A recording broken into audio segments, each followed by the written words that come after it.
Hey everybody, welcome to the first of a series, episode 1 of 8 of the Uniden PC68XL. That's right, I bought 8 of these radios in a lot. We're going to clean them up and see if we can flip them and see what it comes out to be. So this is a Uniden PC68XL, turns on. They said everything had worked. They cleaned up the pots and everything like that. So let's just go ahead and get right into the testing. So it's on 9, locked on 9. There we go. Couldn't find the emergency button. These are definitely older radios. You can tell by the red light. Typically, you know, they don't have that. They said they've been running these radios since the 90s.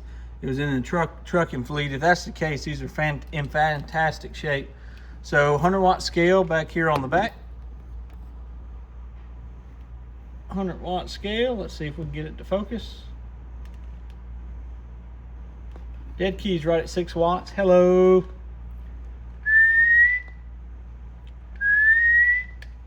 Swings to 30, so I'm gonna go ahead and say these are peaked and tuned. So really like this radio, super clean. Some scratching right here. You can see where they wore these out. I do like these radios because they put the squelch on its own knob, and you're gonna be using the squelch and the RF gain over here, which is actually this inside one. Outside's the mic gain. Let's turn it up. Yeah, swinging about 25 still.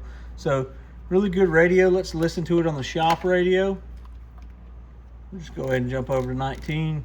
Hello, 1 2 3 4 1 2 3 4. Sounds good, not too bad. Comes with a used Superstar microphone. Hello, 1 2 3 4. Hello, 1 2 3 4. Bum bum.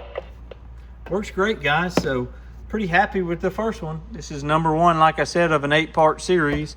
So if you like this radio, you can get it or all 8 on eBay, Corncob Customs, or probably not going to list these on the website. These are probably just going to be on eBay. But if you want something new, go to corncobcbshop.com. 73.